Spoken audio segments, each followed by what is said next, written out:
Good morning, guys. Captain Dylan Hubbard here at Hubbard's Marina. Captain Brian and the boys just got back in from another 39-hour adventure for these red snapper. And they got a nice pile of gag grouper, red grouper, scamp grouper, mangrove snapper, vermilion snapper. We got blackfin tuna, kingfish. We got some red snapper, of course, and looks like some other heads and tails like porgies and such too. Looks like you guys had a pretty good trip, huh? Yeah, it was a good trip. We're back into some picky mango fishing at night, but they kind of fired at sunup, and so we had guys get their limit or close to their limit on mangoes. You got close to the limit on mangroves? No, people get their limit or close to their limit on mangroves. But what you don't really see is there's a ton of grouper in this pile. We probably have, we're guessing 30 to 40 scamps. 30 to 40 scamp grouper, holy moly. And a solid 30 red grouper and probably close to 30 gags. Whoa. So you got somewhere close to the neighborhood of 100 grouper on this trip? Yeah, we got at least 75 grouper in there, but we're not exact. But did you hear about Captain Joe's 15.8-pound scamp the other day? I had heard something about a 15-pound scamp. They said they had a real big grouper the other day, too. They got a 34-pound gag yesterday, too. So yeah. Flying Hook 2 has been crushing some big fish as well. Looks like you guys did extremely well on the red snapper. Another boat limit? Boat limit. We threw some back, little guys, but it's all you want, really. I think that one is the biggest one of the season so far. He's kind of covered up. Where is he? He's that just one? a big head. Oh, yeah. That is a fat-bodied fish for sure. So we might have a season topper already. Got a big old mountain of fish. Looks like another great trip. What was the hot bait, Will? Well, there was an interesting bait this trip. One of these red snapper regurgitated about a 12-inch rabbit fish. Uh-oh.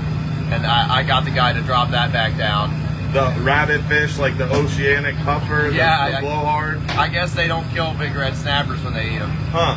So a red snapper ate one of those and you sent it back down and caught another fish with it? Yeah. That's crazy. All right.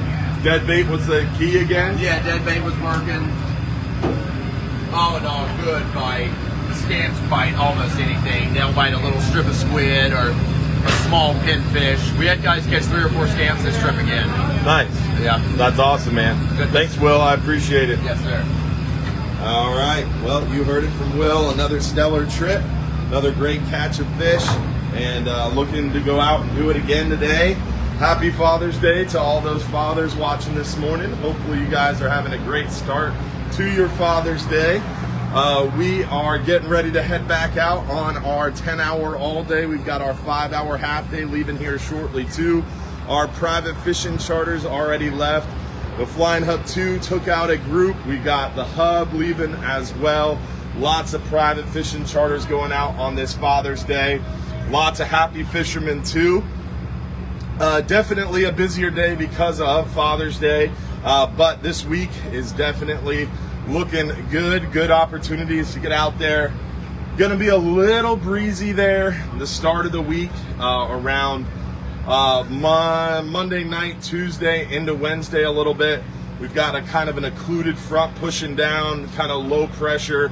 It's kind of fighting between low pressure and occluded front, and that's going to kind of slowly meander through the area and create a little bit more rain chances and a little bit more of a moderate wind for us here over the next few days, but nothing real crazy. Still going to be able to get out there on most all of our near shore trips, our 39-hour. Really the only thing I'm kind of worried about are some of those 12-hour extreme trips on the Flying Hub 2, but even those look pretty good and doable right now. Nothing crazy. The second half of the week looks a lot better, but we are going to get a little bit of increased wind there Friday and Saturday, it looks like, but still early, still a lot of time that could change.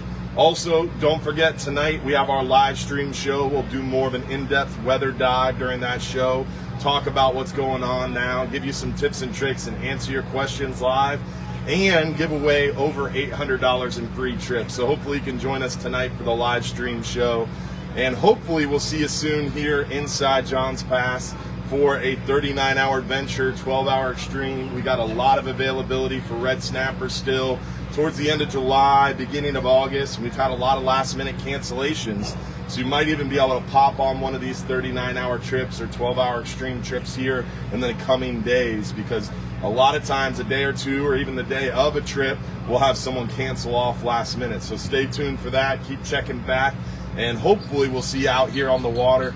And near shore fishing's been good, catching those lane snapper, mangroves, red grouper on those 10-hour trips. A couple mahi are showing up.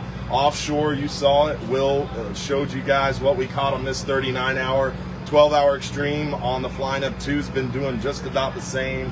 A lot of big red snapper, a lot of big guys, red grouper, scamp grouper, and we've been seeing some really big quality fish too. So hopefully you'll be able to get out here and join us. And don't forget, if you're too busy to go fishing, you're just too darn busy.